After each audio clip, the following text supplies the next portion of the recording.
여호수아 4장 1절에서 마지막 24절까지 말씀입니다. 오늘 말씀을 보시면 이스라엘 모든 백성들은 요단강을 다 건넜을 때 하나님은 여호수아에게 이렇게 명령을 합니다.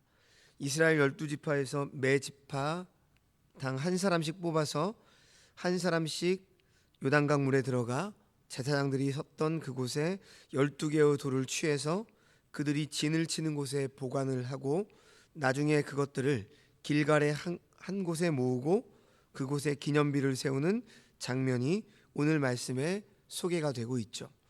그래서 이스라엘 후손들이 이것이 무엇이냐 이렇게 물으면 바로 하나님의 은혜로 그들이 요단강을 건넜고 이스라엘 모든 백성들이 하나님의 은혜를 잊지 않고 영원토록 그들의 후손이 하나님을 경외하기 위함이다. 이렇게 말씀하고 있습니다. 자, 그런데 여러분, 오늘 본문은 자세히 보시면 이스라엘 백성들이 요단강을 건너면서 이 기념비를 두 곳에 세우고 있는 것을 알 수 있습니다. 하나는 제사장들이 서 있던 자리에 돌 12개를 취해 세웠던 기념비죠. 그러니까 요단강 가운데 세운 기념비입니다. 그리고 다른 하나는 제사장들이 법궤를 메고 요단강에 서 있을 때 강바닥에 있는 돌 12를 취해서 보관해 뒀다가 길갈에 가서 세운 길갈의 기념비. 이렇게 기념비가 두 개가 있죠. 우리는 길갈에 세운 12돌은 다 알고 있는데 요단강 가운데 세운 그 기념비는 좀 잊어버리기도 합니다. 하지만 오늘 본문을 보면 분명히 두 개의 기념비가 세워져 있었다. 우리가 이렇게 이해를 하는 게 더 맞습니다. 자, 먼저 오늘 본문 1절에서 5절을 보시면요. 하나님께서는 이스라엘 온 백성이 요단강 건너기를 마치자 여호수아에게 명령하셨습니다.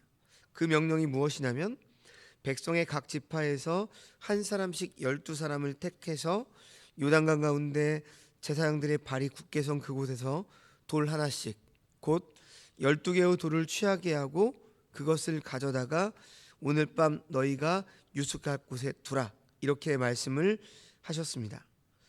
자, 이에 여호수아는 하나님의 말씀에 순종해서 이스라엘 자손에게 명령해서 매 지파에 한 사람씩 나와서 각 지파대로 돌 하나씩 어깨에 메고 나와라. 이렇게 말을 하죠.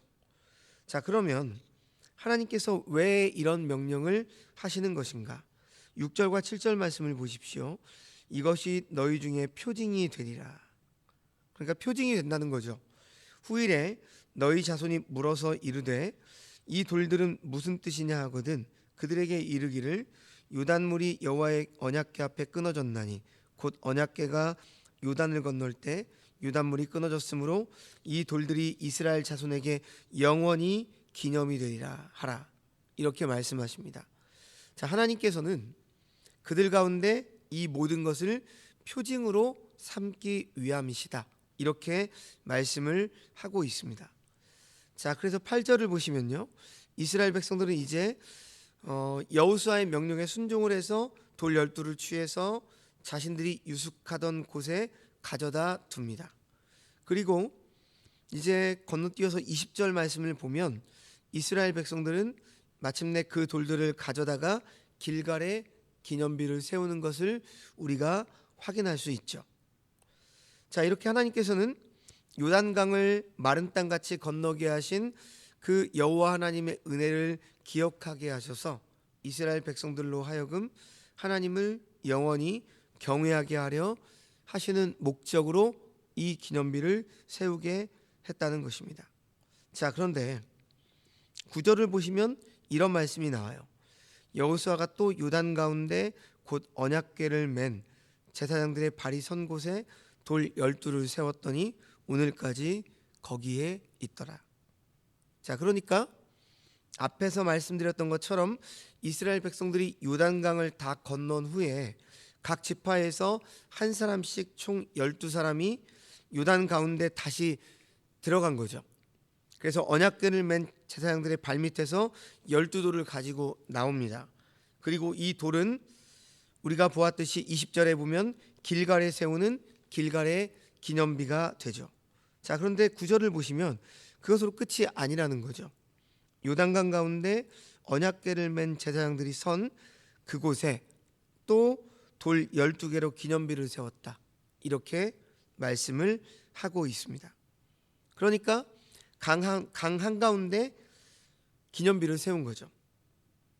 그리고 이제 물이 다시 차오르면 그 돌들은 어떻게 될지 모르지만 여호수아는 요단강에도 돌을 세우게 하므로 그 돌이 사람들의 머리와 가슴 속에도 심기도록 한 것입니다.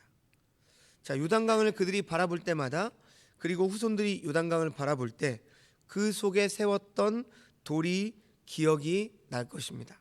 그리고 하나님께서 이 요단강을 가르시고 멈추게 하셨던 사건이 기억나며 하나님께 찬양과 감사를 올려 드리게 될 겁니다.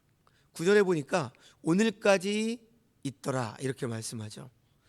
오늘까지 거기에 있더라 이렇게 말합니다. 성도 여러분, 역사의 기념이 눈으로 보이는 곳에도 필요하겠지만 마음속에 새기는 것도 역시 필요한 것입니다.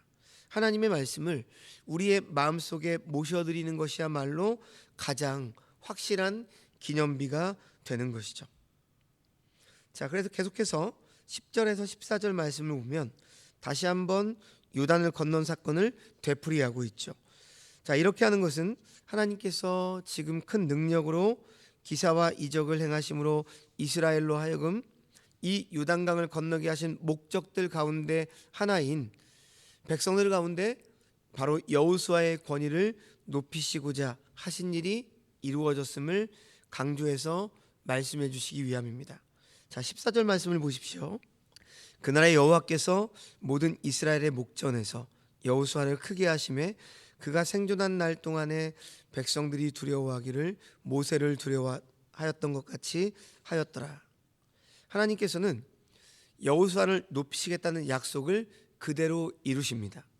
혹시 그때까지도 여호수아의 이 리더십에 의구심을 품던 사람이 있었다면 지금 이 요단강 도하의 사건을 계기로 완전히 사라지게 된 것이죠. 하나님께서 분명히 여호수아와 함께 하신다는 것을 지금 그들은 눈으로 보고 체험했기 때문입니다. 자, 이어지는 15절에서 18절 말씀을 보시면 이제 이스라엘 백성들이 요단강을 다 건너자 여호와께서는 여호수아에게 명하여 언약궤를 맨 제사장들이 요단강에서 올라오게 했습니다. 이 언약궤를 맨 제사장들이 여호수아의 명령을 따라서 요단강에서 나와서 그 발바닥으로 육지를 밟는 동시에 요단강의 물이 다시 원래 흐르던 대로 흐르게 되죠. 19절을 보시면 이스라엘 백성들이 요단강을 마른 땅같이 건넌 날이 첫째 달 10일이었다 이렇게 기록을 하고 있습니다. 이스라엘 백성들이 출애굽을 한 것을 기점으로 새롭게 달력을 만들라고 하신 그 달력에 따른 것이죠. 그리고 지금 이 첫째 달 10일은 유월절 양을 준비하는 날이기도 합니다. 이스라엘 백성들이 애굽에서 출애굽을 할 때 보면 양을 10일 날 준비했다가 14일 날 양을 잡아서 피는 문지방과 문설주에 바르고 고기를 14일 저녁에 구워서 먹고 출애굽을 했습니다. 자, 그러므로 요단강을 건넌 지금 이 날은 40년 전에 출애굽의 날과 같죠. 요단강에서 올라온 날이 첫째 날 10일이고 길갈에서 할례를 행하고 유월절을 지킨 것이 14일입니다. 자, 여호수아 5장 10절에서 12절을 보면 이렇게 말씀을 해요. 또 이스라엘 자손들이 길갈에 진쳤고 그달 14일 저녁에는 여리고 평지에서 유월절을 지켰으며 유월절 이튿날에 그 땅의 소산물을 먹고 그날에 유교병과 볶은 곡식을 먹었더라. 그 땅의 소산물을 먹은 다음 날에 만나가 그쳤으니 이스라엘 사람들이 다시는 만나를 얻지 못하였고 그 해에 가나안 땅의 소출을 먹었더라. 자, 그러니까 지금 그달 14일 저녁에 여리고 평지에서 유월절을 지켰다.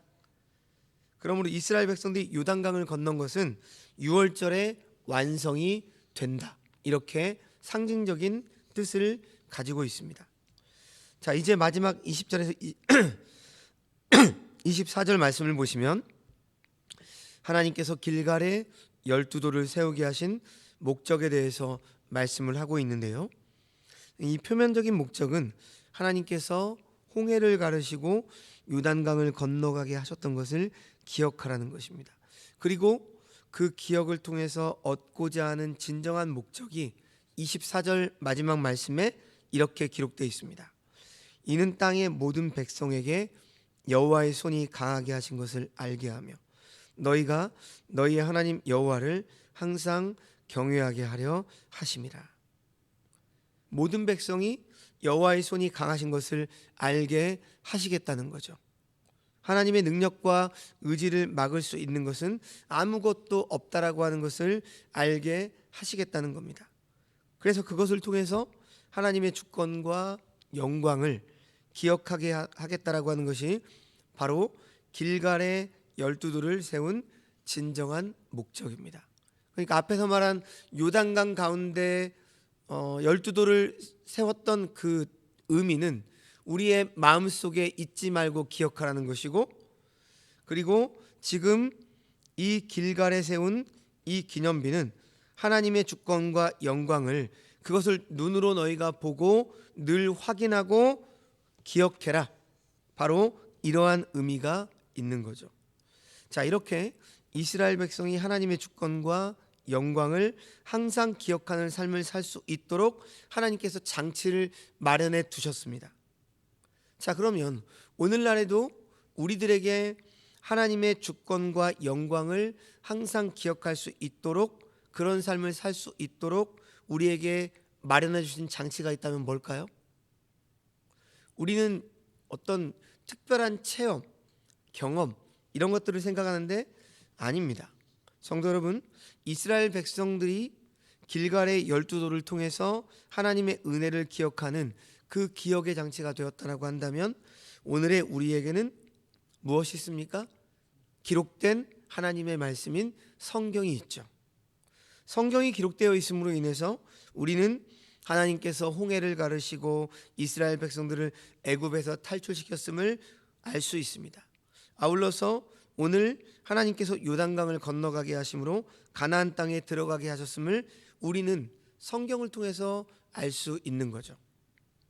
자, 그렇다면 여호수아 4장에서 많은 부분을 할애해서 설명하고 있는 기억해야 될 내용에 우리는 주목할 필요가 있는 겁니다. 자, 여호수아 3장과 4장은 지금 요단강 도하의 사건을 기록하고 있죠. 여호수아 3장에서 이미 요단강을 건넌 장면을 구체적으로 설명을 했습니다. 그럼에도 불구하고 오늘 여호수아 4장에서 다시 요단강을 건넌 사건에 대해서 자세히 설명을 하고 있죠. 자, 이것은 여호수아 3장에서는 요단강을 건넌 사건에 대해서 단순히 설명을 하고 있지만 여호수아 4장에서는 이 요단강을 건넌 의미에 대해서 말씀을 하고 있기 때문이에요. 오늘 본문에 기록된 요단강을 건너야 하는 이스라엘 백성들은 여호수아 갈렙을 제외하고는 대부분이 홍해를 건너보지 못한 사람들입니다. 출애굽 2세대죠. 그래서 이들에게 이스라엘 백성들이 하나님의 능력으로 홍해를 건넜다라고 하는 사실은 아주 어렸을 때의 희미한 기억이거나 자기 조상들로부터 전해 들은 이야기일 뿐인 거예요. 그래서 이러한 이스라엘 백성들이 요단강을 지금 건너게 됩니다.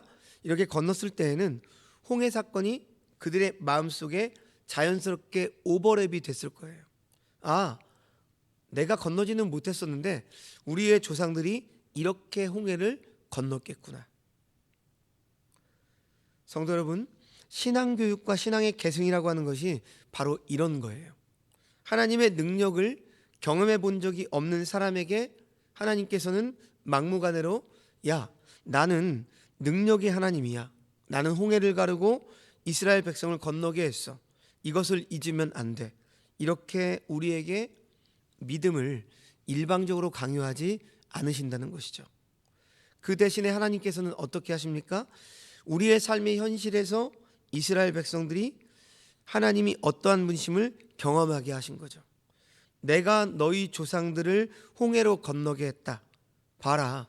지금 너희들은 그 능력으로 이 요단강을 건너게 할 것이다. 하나님께서 길갈에 12돌을 세운 것은 너희들이 그런 경험을 잊지 말라는 것입니다. 이후에 이스라엘 백성들이 가나안 땅에 진격을 했을 때 그들은 다양한 싸움을 경험하게 될 겁니다. 그 싸움 속에서 이스라엘 백성들은 하나님의 능력을 경험하게 될 것입니다. 가나안 땅에 정착한 그 이후의 세대 또한 동일하게 그들 각자의 삶 속에서 치열하게 살아갈 것입니다. 그들 각자의 삶 속에서 그들도 동일하게 하나님의 능력을 경험하게 될 것입니다. 그런 그들이 길갈에 세운 12돌을 볼 때마다 역시 하나님의 능력과 영광이구나. 지금 내가 당하는 어려움 속에서 능력으로 역사하고 계신 그 하나님께서는 동일하게 이전에도 나의 조상들에게 역사하셨겠구나. 하나님은 신실하게 어제나 오늘이나 동일하게 자신의 백성들과 함께 동행하시고 걸어가시는구나. 이것을 패부 깊숙이 다가오게 되는 것입니다. 자, 이것이 하나님의 백성들이 신앙 교육을 하는 신앙을 물려주는 방식이에요. 그러므로 우리가 우리의 자녀 손들에게 믿음을 물려주고자 할 때 기도해야 하는 것은요, 단순히 그들에게 교회에 빠지지 마라 이런 종교적인 행위를 요구할 것이 아니라 내가 경험한 하나님을 동일하게 나의 가족들의 삶의 현실 속에서 그들이 먹고 살기 위해 싸우는 치열한 삶의 현장 속에서 경험되어지기를 기도해야 한다라고 하는 거예요. 지금 본문의 이스라엘 백성들은 길갈에 세운 돌을 보면서 홍해와 요단강 사건을 기억할 것입니다. 오늘을 살아가는 성도된 우리들은 길갈에 세운 돌이 아니라 그것을 기록한 성경을 보면서 하나님의 역사하심을 기억하는 거죠. 그러므로 성경에 기록된 하나님의 능력, 하나님의 성품에 관한 말씀들이 단순히 목회자들에게, 신앙의 선배들에게 전해들은 옛날의 어떤 전래동화, 어떤 전설이 아니라 지금 오늘의 우리의 삶 속에서 하나님의 말씀이 실제적인 변화를 가져오는 강력한 현실이 되어야 하는 거죠. 그래서 우리의 아이들이 성경 말씀을 읽으면서 홍해를 가르신 하나님, 그리고 요단강을 건너게 하신 하나님, 이것을 전래동화처럼 듣는 게 아니라 정말 그들의 삶 속에서 그러한 어떤 어려움을 만나게 됐을 때 하나님이 그렇게 역사하시는 그러한 것들을 그들이 경험하고 체험하는 가운데 정말 이 말씀이 사실이구나, 이렇게 우리의 삶을 지금도 이끌어가고 계시는구나, 이것을 그들의 삶 속에서 인정할 수 있도록 우리는 그런 기도를 해야 한다는 거죠. 자, 그렇다면 오늘 본문에서 지금 요단강을 건너고 있는 이스라엘 백성들은 어떤 하나님을 경험하고 있습니까? 단순히 요단강의 물을 가르신 능력의 하나님을 경험하고 있습니까? 아닙니다. 그 이상을 보고 있어요. 자, 여러분, 요단강을 건너기 전 이스라엘 백성들은 광야 생활을 했습니다. 광야 생활을 하는 동안에 그들은 낮에는 구름 기둥으로, 밤에는 불 기둥으로 하나님께서 그들을 지켜주셨습니다. 만나도 내려주셨고 메추라기도 보내주셨어요. 그런데 이제 그 연단의 시간들이 끝났다고 생각을 해서 편하게 가나안 땅에 들어갈 줄 알았는데 요단강이 그들을 딱 가로막고 있는 겁니다. 그들은 난감했을 거예요. 고개를 가로저었을 것입니다. 그리고 여호수아가 어떻게 요단강을 건널 생각인지에 대해서 궁금함이 있었을 겁니다. 무엇보다 이 요단강을 누가 먼저 건너가서 건너편에 줄을 건너줄 것인지 다리를 놓아줄 것인지 이런 말들도 있었을 거예요. 자, 그런데 여러분, 요단강을 누가 먼저 건넜죠? 제사장들이 법궤를 가지고 먼저 건넜습니다. 여러분, 법궤는 무엇을 뜻하는 것이죠? 법궤는 하나님의 임재의 상징입니다.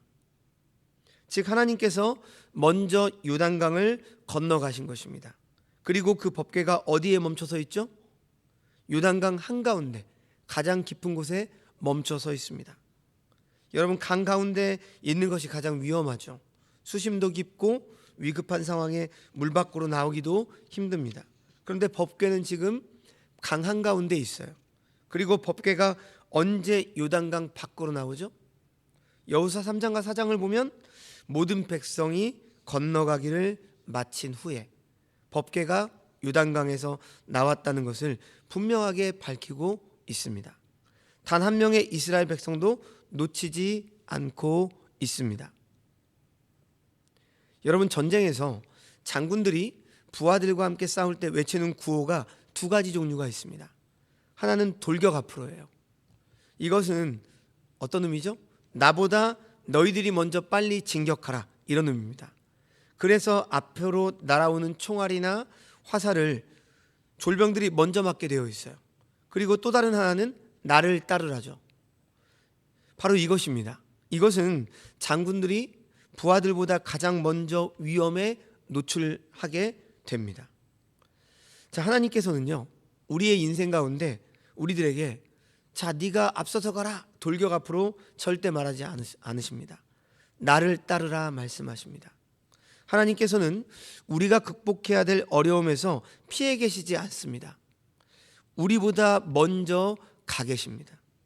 그리고 그 위험과 어려움 한쪽 편에 서서 구경만 하지 않으십니다. 우리가 당하는 환난과 고통, 그 한가운데 굳게 서 계시죠. 우리가 그 모든 시련과 고통을 이기고 극복할 때까지 하나님은 결코 우리의 삶의 현장에서 떠나시지 않는다. 바로 오늘 말씀을 통해서 우리가 깨달아야 되는 교훈입니다. 사랑하는 성도 여러분, 우리의 인생길 속에서 어떠한 어려움과 고통을 겪을지라도 하나님께서 먼저 그 길을 열어놓고 계십니다. 그리고 하나님께서는 그 고통과 극복해야 될 어려움 한가운데 굳게 서 계십니다. 우리가 그 고통의 요단강을 건너기 전까지 하나님은 절대 그곳에서 발을 떼시지 않으실 것입니다. 우리의 삶이 복된 이유가 있다면 이러한 하나님을 우리는 살면서 반드시 분명히 경험하게 된다라고 하는 거죠.